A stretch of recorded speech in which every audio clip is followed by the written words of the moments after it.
Hi, good morning. Sorry I'm a few minutes late. I was trying to be really efficient and get all the tech bit done so that then I didn't get over nervous and overwhelmed and panicky, which sometimes happens. So can you all hear me okay? Good. It's lovely to see you, Tony. And John is here today. Great to have you, John. Thank you. Thank you to Margaret for coming. I only met you yesterday and I'm really glad that you've come along. It's great to see you. Hi, Pat. Great to see you too. And hello to Amy. I think you've been on one of my sessions before, is that right? Yes, yes. And also to Ian. It's great to have you all here. So, can you see my slides okay? Yes, Cool. they're beautiful. I can see all your things, like lots of slides. Oh, Screens and that's stuff. not what you're supposed to see. Like, you must have an enormous screen because you have all the I things. have an enormous screen. Right, okay, this is actually backfired. Bear with me. That one. That's better, isn't it? There we go. There we go. There you go. Good, good. Okay, so I'm going to crack on. Lots to get through. So tracking and measuring your website traffic. It's a big topic, but as ever, I like to try and keep things simple and help you understand what data actually is important. And more importantly, like interpreting what they mean rather than having data for data's sake. So, oh, sorry, the animations are still on. I keep meaning to turn them off. Okay, so very quickly, today is an extension of my free community over on Facebook called Simply Visible. And if you aren't in that community, then come along and join in. I'm just going to drop, oh, it's not going to let me drop the link. I'll drop it at the end. We are going to, I'm going to tell you a little bit about me because we've got some new people in the house, but we're then going to talk about the importance of tracking and measuring, tools that you're going to need, and also the most important bit, what does it all actually mean? And what can you ignore for now? And then we can discuss and you can ask me lots of questions, etc. Okay, so very quickly, I've been in digital marketing since 2001, when the internet was still quite new. Love saying that. My favourite module at university was human-computer interaction. And I just loved the whole link between creating interfaces that humans could understand and interact with. And it's just ironic to me that 23 years later, I'm here enabling businesses to get the human and tech side of their websites and businesses working in harmony. So I just think that's quite serendipitous in a way. Okay, so there's more I could say about me, but we'll just leave it at that. I know what I'm talking about, put it that way. It's probably what you need to know. Okay, last time, so I had a break last week, so it's half term. Last time I very briefly touched on the elephant in the room of search generative experience, which is the changes, the big changes that are happening at the moment with Google. And very bottom line is it's about streamlining the search process and integrating all this AI stuff that we've been hearing about. And it's not getting rolled out in the UK yet, but it's coming, and it's all about personalization. So you're going to see changes to the search engine results pages, as in you put a search into Google, you get a result back. That is called the SERPs, that page. That is going to start changing as the AI elements come in. But basically, it's about personalization. It's about making the results more useful to the user. And personalization has been in Google for a while anyway. So I just want to say, you know, it's happening. I'm genning up on it. The bottom line is it's still about content. It's all about creating comprehensive content that's aligned with the user's intent or answering questions, etc. So I've been teaching this for ages now. I love that it's making this come more to the forefront. And just to say that SEO is like the stock market, it goes up and it goes down. And you've got to be in it for the long haul, really. So don't panic. I will just keep you informed as and when I hear more. Okay, so visibility on your website. It starts with more traffic, bottom line. And, you know, you can't grow what you don't measure. So you need to have some tools in place. And the first step is to get those tools set up, if you don't already have them. And then to sort of benchmark what, if you haven't had Google Analytics set up, then you won't have a benchmark. But if you have got it and you're starting to measure, just benchmark where you're at, because that gives you a point to work from. So the basic tools are Google Analytics, which is also referred to as GA4. And this is your website's performance from a user's perspective. So what the users are doing on your website. Google Search Console is your business, your website from Google's perspective. So it highlights any issues or broken links or things that might be going wrong in the background. Both of those tools are so hard to look at.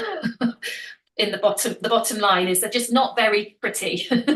And they can make people feel a little bit, you know, confused and like it's too technical, but it isn't. Once you know what you're doing, it's actually okay. And then you've also got Google Business Profile, which is another free tool, which is more about your local search. So they're the ones I would recommend you have set up. If you haven't got them and you want some help, then do let me know. And then there's an all-in-one tool that I use for my business and I use with my clients. And basically, it is pretty. It combines those three tools into one interface and just makes it feel a little bit more manageable. And that's not to say that having using the native tool and sometimes going deeper and drilling down into those 3 separate tools isn't a good idea. Sometimes you have to do that to get a bit more information, but the all-in-one tool just makes it feel more intuitive and easier to understand. Now, I haven't got time to go through that today, but what I've done is here's a little bit of a view of some of the things. I'll just very quickly talk you through it. And if you want to have a demo, a free demo, then I'll put the link at the end and you can book in, and I'm very, very happy to show you more about what it can achieve. So also just quickly to say, at some point in your measuring and tracking journey, you do need to get a paid tool for things like competitor research and keyword research. What I like about this is some of the tools are very expensive. What I like about this is it's a much more affordable way of getting access to some of these features. So features it includes are things like keyword rankings, well, keyword research first, identifying and selecting the right keywords, tracking those keywords and seeing where they're starting to rank. It's got a lovely content feature with a bit of AI that is linked with the keyword research. And it will map out the bare bones of a blog to just sort of speed up the process, really. And obviously, with anything AI, you've got to rewrite it in your tone of voice. But it's a great way of getting over that writer's block and getting some words on a page and then refining it from there. It's got you can do competitor analysis, which is wonderful, because you want to know what your competitors are doing. You want to know how to beat them, what you need to do to get above them, so that you're more visible than them and you're winning the work. It's a central place. This is the dashboard. I've kind of done a few sort of screenshots, but it's basically, you know, the rankings, your domain authority, traffic stats, clicks, and also backlinks. Got a really good backlink feature, and then also the local search as well, and more. There's so much more. So yeah, I'll drop that link a bit later if you want to come along and have a demo with me.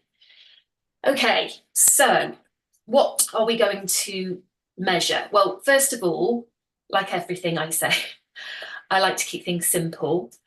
With these tools, there's so much data, there's so much you can glean from them, and it's kind of on a need-to-know basis. So as you get more adept at it, yes, you might need and want to know more, but at the very start or early on in that journey, just keep it simple.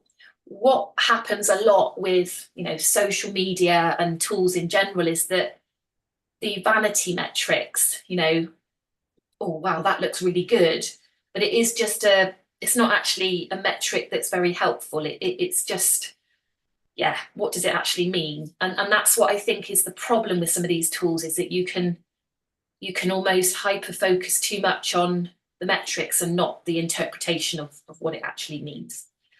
SEO companies, SEO gets a bad rap because there's a lot of companies out there that will just do a retained service.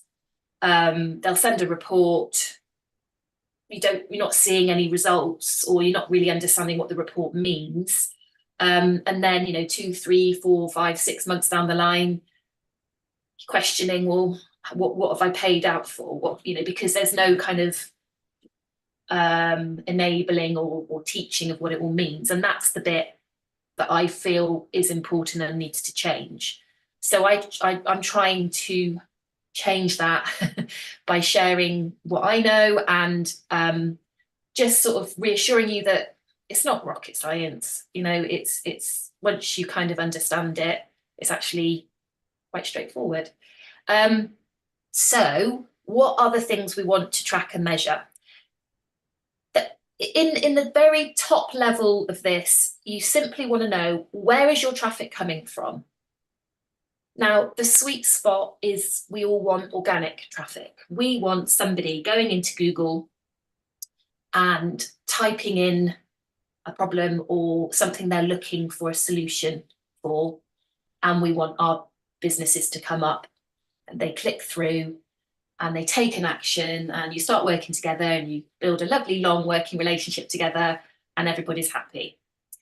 The reality is that, as I said earlier, SEO is a long game.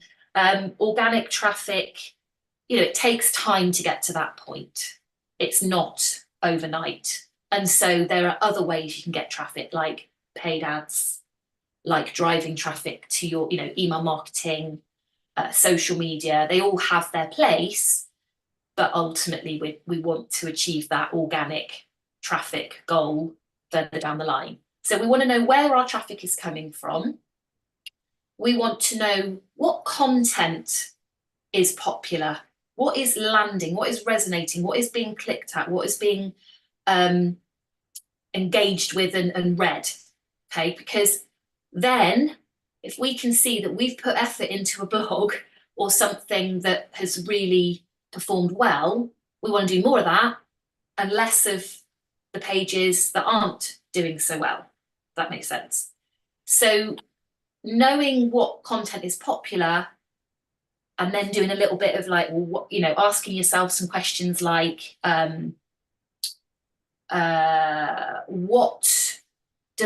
how long are they dwelling on that page?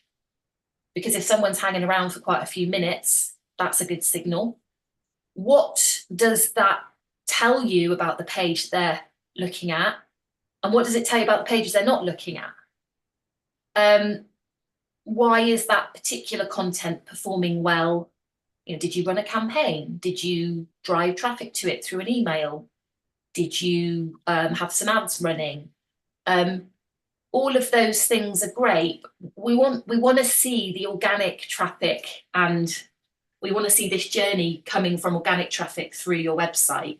But all of this takes time and testing and so forth. And then, what traffic is converting. So what I mean by that is a conversion might be simply downloading a freebie, or it might be booking a call, or signing up to your newsletter. Those small actions are conversions. And actually, with the sales funnel, more people coming in at the top, nurturing them down, it narrows, etc. So, if you can at least be getting people coming in organically and then signing up to something and coming into your world, you can then nurture them in other ways until they are ready to work with you. Because, I can't remember who I said this to this week, and if I'm repeating myself, do forgive me. Lurking is actually a really good thing online. You might want to check somebody out for a while and you're not quite ready to start working with them, and you want to get to know them a little bit more. That's what this gives you the opportunity to do, really. So yes, of course, we all want to get good clients, pre-qualified quality clients, and we want them spending money with us. But it's kind of quality clients and for the long term, rather than, I suppose it depends on your business. That's a whole nother conversation. But yeah, we want them to be working with us, and if we could get those big conversions very quickly, it'd be amazing. But the reality is it just doesn't work like that. So let me now. What I'm going to do now is I'm just going to go into Google Analytics 4. Bear with me. And you may or may not be aware, Google changed. There's a big change last year with regards to this particular tool, and it used to be called Universal Analytics, and it's now called, which was actually GA3, and then they've now named this version GA4. It's taking a bit, I say it's taking a bit of time to get to grips with. Like anything new, you have to kind of figure out where things are, and they changed the terminology a little bit. So where you might have had, oh gosh, I can't think now.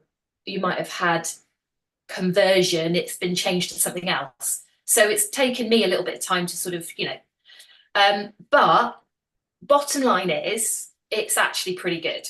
And again, once you know what you're doing, even better.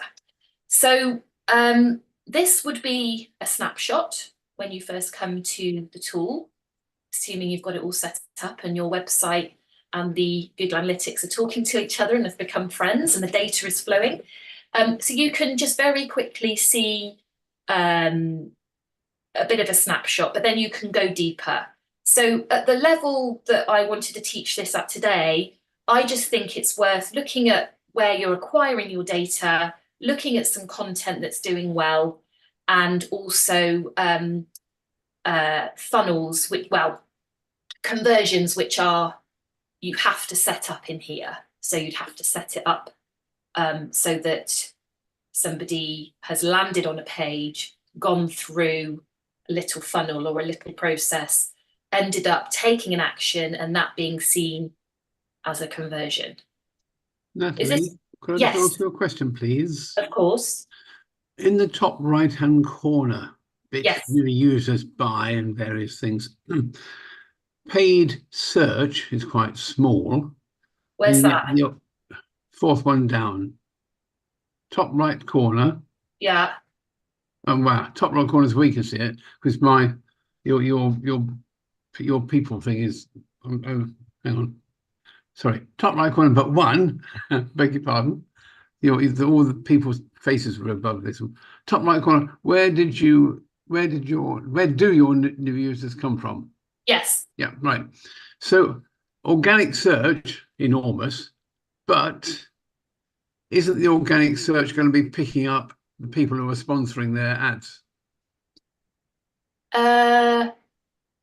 No, because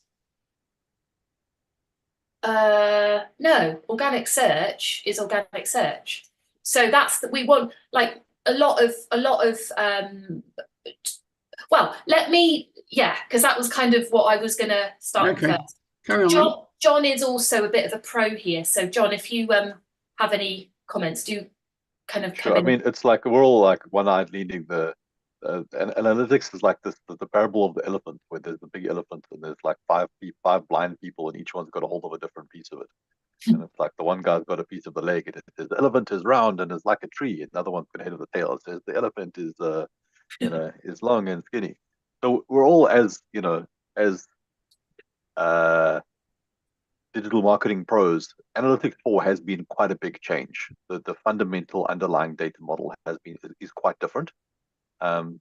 So I'll try and keep it at quite a light level. But essentially, if I understand your question, Ian, what you're saying is, why is paid search so low? Is that your question on this one? Or are you asking about, will organic search? Well, the reason I'm asking, John, is that whenever I ask people who finish up sitting next to me, how did you find us? They just say Google, which doesn't really help you very much.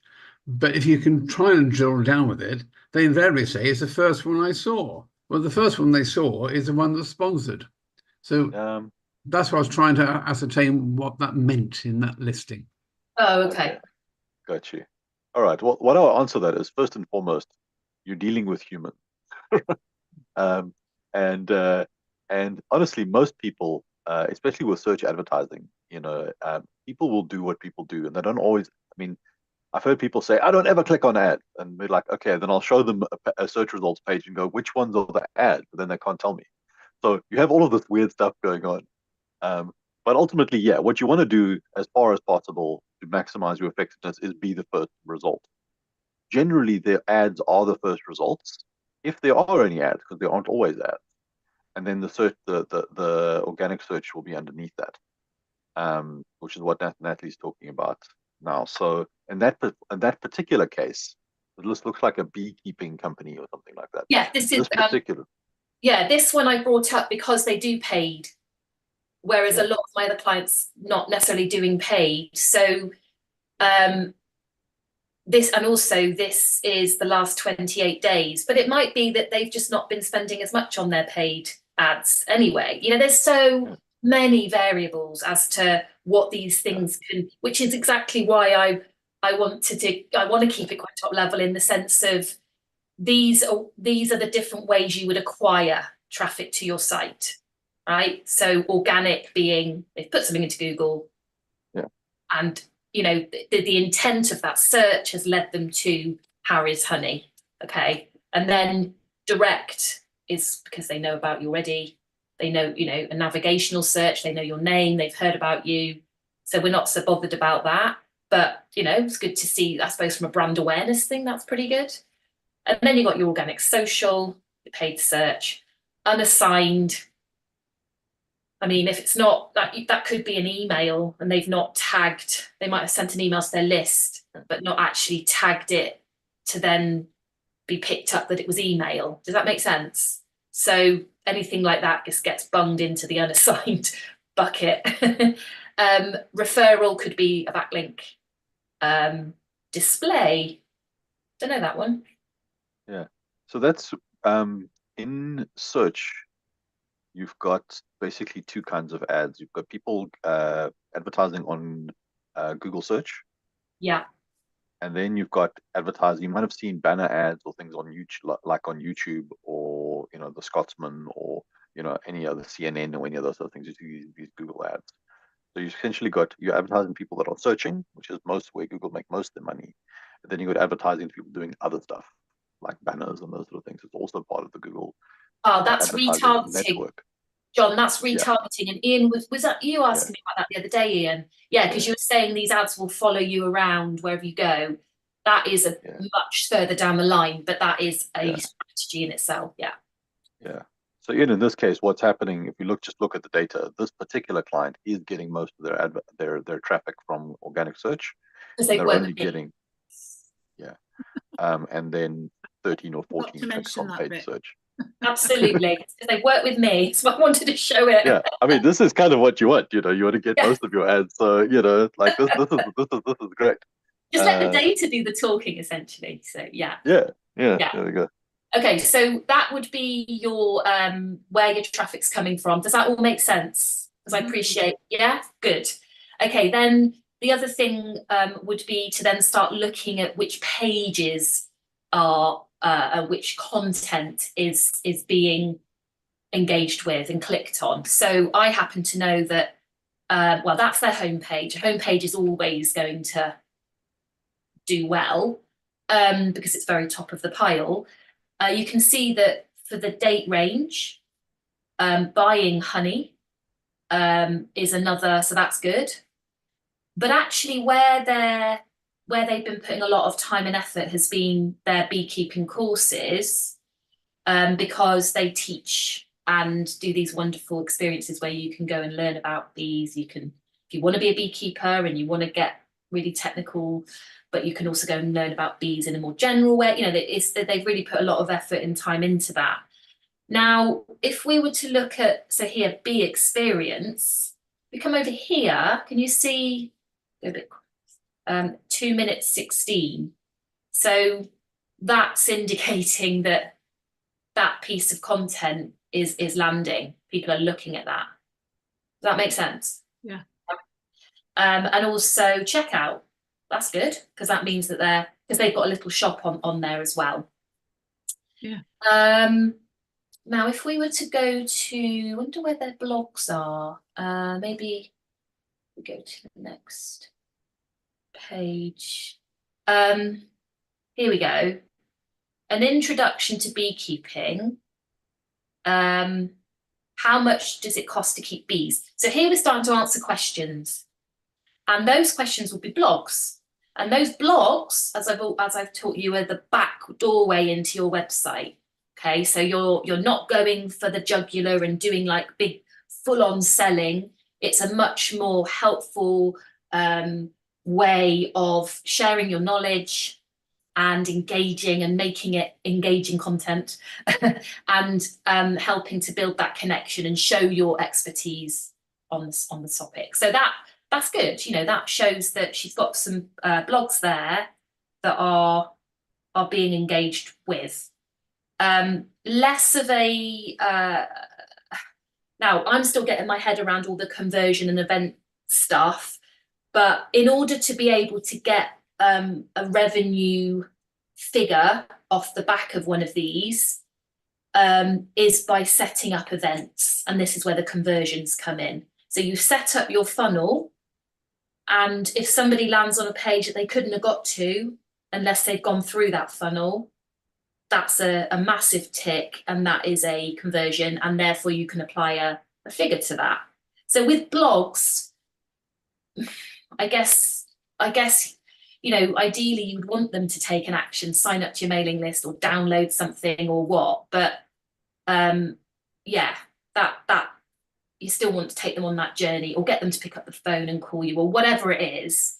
That might be an area that they could tighten up on here. So yeah, content, what's landing. I remember the example I give a lot of was a client is Karen Sutton, the widow coach. And again, forgive me if I've said this before and you've heard it again, but it's always worthwhile. Karen is a widow. She now supports widows through their journey. And when we were analysing her content and data, there was this one bit of content called the second year slump. And it was so, and initially it's like, oh, well, that's weird.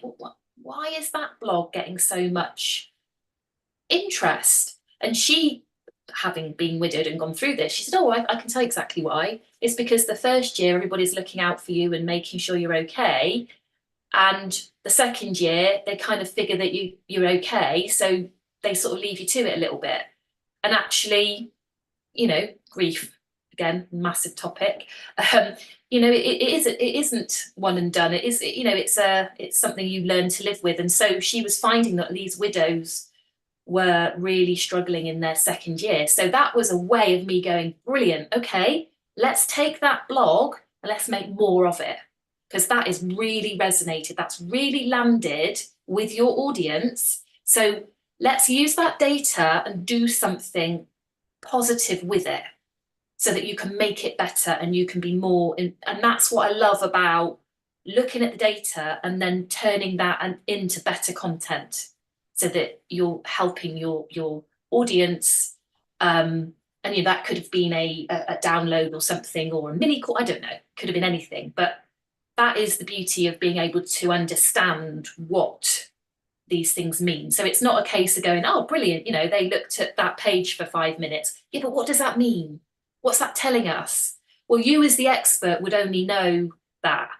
That's not something necessarily we would know, but that's where the collaboration and working together comes in, because then it's like, oh, well, actually, it could be this. And oh, okay, well, why don't you do this? And yeah, cool. So events, I don't think I'm going to talk about that, but top level, you want to be able to have a little funnel, track it, keep it simple, be able to go into your stats and go, oh, look, I had 10 people sign up for my download my freebie. Brilliant. So what that would tell me, okay, what are you going to do with that now? Now they're in your world. What are you going to do with that information? What do we do to get them to take another step? And that's where email marketing and having a strategy and so forth comes in. I think that's everything that I wanted to share. So I'm going to stop sharing and I'm going to say, open up, you know, ask me more questions. It's good to have John here today as well. Thank you, John. What are your thoughts? Are you feeling overwhelmed, or have I handled that in a it's an okay way, don't panic? Who wants to go? Natalie, you know how I feel about all of this stuff, complete, you know, novice, and Yes. Not scared of it, that's too strong a word, but very wary of it and thinking, oh, I won't touch it because it'll go wrong and then I won't know how to fix it. But actually, you haven't made me want to jump in at the deep end, but it's made me realise that actually it isn't scary. And if you just take it a bit at a time and look at a bit at a time, and the way you explain it, I think, that's why they do it. Yeah. That's what you do to make that happen. I'm starting to see links. Wonderful. That Brilliant. makes me Brilliant. so happy. That really does, because as I say, there's so much you could be looking at a report and like, oh yeah, but it doesn't mean anything. No. And I just want you Like to witchcraft.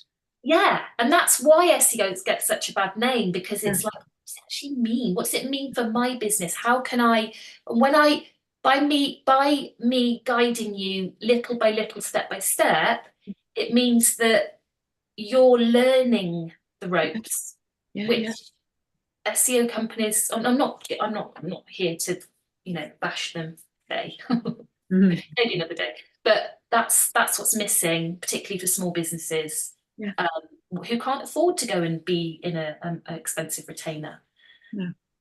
Yeah, good. I'm really thrilled to hear that. Good. As Patricia said, for those of us who are not familiar with all this stuff, it is kind of daunting, although it does make sense what you're saying. Just on a purely practical note, the stuff you're showing us this morning made sense reading it. But how easy is it for us to actually find that? How do we get from where we are sitting now, we've finished this meeting, how would I actually go and find those very things you've just been showing us? If I was already on that already, is there a nice, simple way, or is it convoluted? No, it's not convoluted, but as you have found, Ian, you've had not the best support with all of this stuff until now. So I don't know if you have any of these tools set up. We haven't quite got to that point, because just to give a bit of background, we've just migrated Ian's site over to our hosting and stabilizing it and unraveling some little issues, so that then which was blocking you, wasn't it? You weren't able to get to this kind of stage. So what's going to happen now, we've got that sorted, or getting that sorted, is it's like, right, okay, let's have a look at your tools, what's set up, what's not, what do we need to action, and we get that done. So I don't know the answer to that specifically for you, but Tony, I think you've got all these tools set up. It's just a case of going in, and once you've logged in, you'll see the, Does that help, Ian? Yeah, thank you. Good. I have my GA4 property set up. It says it's okay, but I'm not receiving data. I'm using SiteKit. It might be outside the scope. Right, so sorry, I just called you Ian again, Tony. I meant to say Tony, sorry. Did that last time, didn't I? So last time I ran this session, you told me there was a disconnect with your GA4 and we did something. And I don't think you've installed the code on your website, so they're not friends yet. Well, the SiteKit's producing data. So SiteKit is a plugin. Yeah. I don't like plugins because they slow your website down. So I'm all for keeping things simple. You don't need SiteGround or whatever you call it. You don't actually need it, but you do need to install the code. So why is that? Yeah, I know it's weird because it's saying it's saying it's connected, but I've got some kind of disconnect. I don't know. Okay, well, we can talk to me about that. I could probably get you, but basically you need to go and find the source code within your Google Analytics account, and then you need to go into dashboard, Divi settings, integrations, or one of those, and paste the code in. Okay. Something like that. I know that's a good clue. Yeah. I understand. Yeah, it's something like that, and then they'll be friends, and then they'll take a bit of time to get to know each other, and then the data will start flowing, but I don't know, without looking at more detail, why that plugin is. And everyone else will get very bored. So Yeah. Yes. Yeah. Cool. All right. So let me just drop a couple of people, new people have left, so I don't know whether it got a bit techie. But let me just drop those links I promised.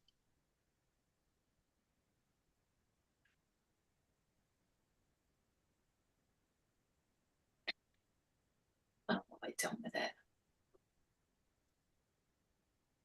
I think I'm all organised and know where everything is, and then he's just got all these windows open. Okay, so everybody's in the. You're not in the community yet, are you, John? Let me drop that. I must admit, I'll be brutally honest, I'm not really doing enough in there at the moment, but that is going to change.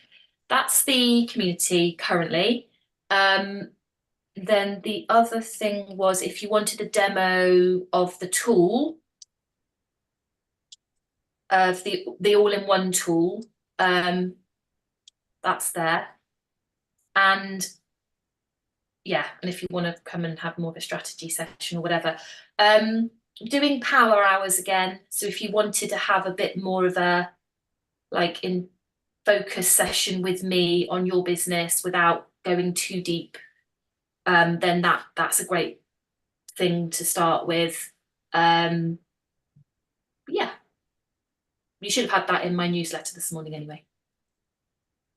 Yeah, cool. Any other questions or what? Okay, I've got a question.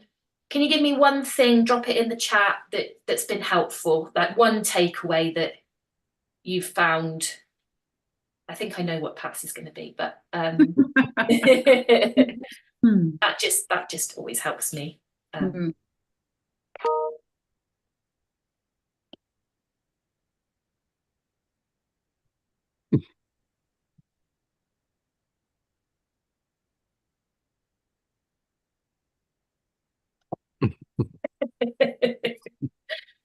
Demystifying, good, wonderful.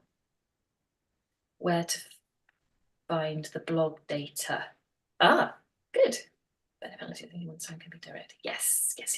Wonderful. All right. Well, thank you so much as ever. Lovely to see you all. You know where I am if you want to chat. And yeah, I'll see you soon. Thanks, Natalie. Right. Thank Take you. care.